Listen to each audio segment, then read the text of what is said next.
வணக்கம், welcome to கௌஷிஸ் kitchen. இன்றைக்கி நம்ம கிச்சனில் பார்க்க போகிறது முளை கட்டிய கொள்ளு குழம்பு எப்படி பண்ணுறதுன்னு பார்க்க போகிறோம். இந்த கொள்ளு குழம்பு செய்கிறதுக்கு என்னென்ன பொருட்கள் தேவைன்னு பார்த்துடலாம்.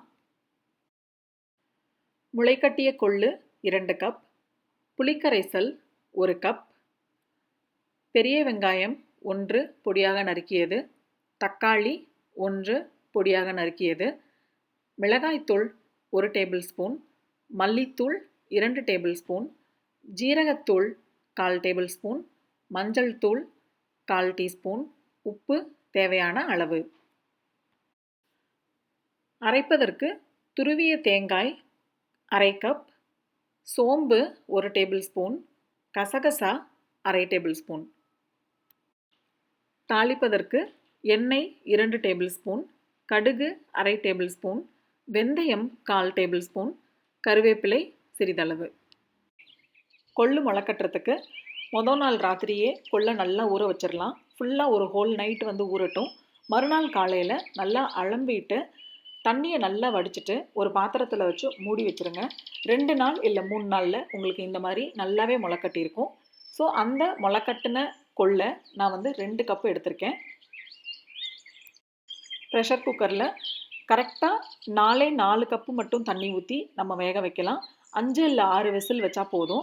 தண்ணி நிறைய வச்சிட வேண்டாம். ஏன்னா நம்ம இந்த கொள்ளு வேக வச்ச தண்ணியையும் குழம்புல போட போகிறோம்.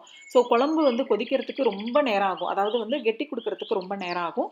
அதனால் கரெக்டாக நான் 4 கப்பு மட்டும் தண்ணி ஊற்றிருக்கேன். இப்போ கொள்ளு நல்லா வெந்தாச்சு.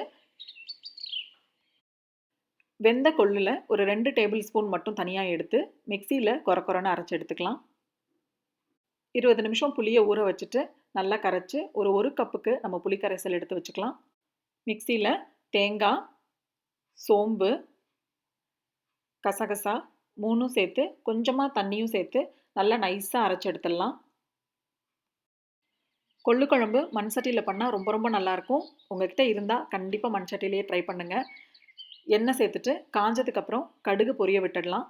நல்லா பொரிஞ்சதுக்கப்புறமா வெந்தயம் சேர்த்துடலாம், கருவேப்பிலை, வெங்காயம் சேர்த்துடலாம்.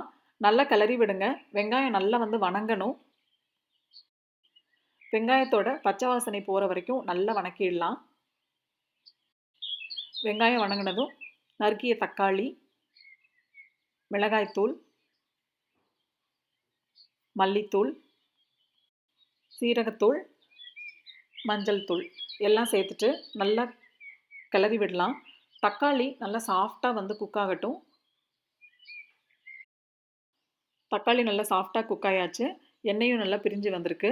இப்போ நம்ம குக் பண்ணி வச்சுருக்கிற கொள்ளு சேர்த்துடலாம்.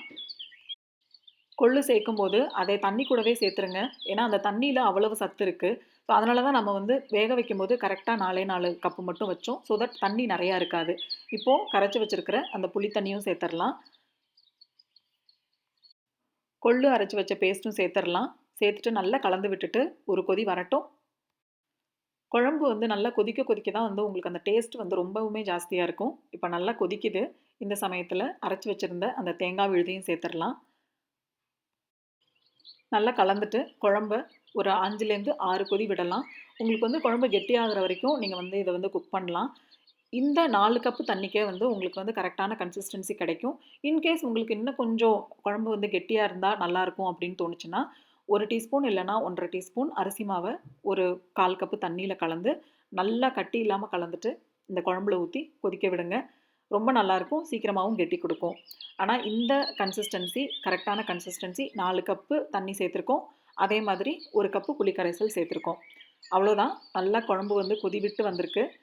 நம்மளோட முளைக்கட்டிய கொள்ளு குழம்பு ரெடி ஆயிடுச்சு.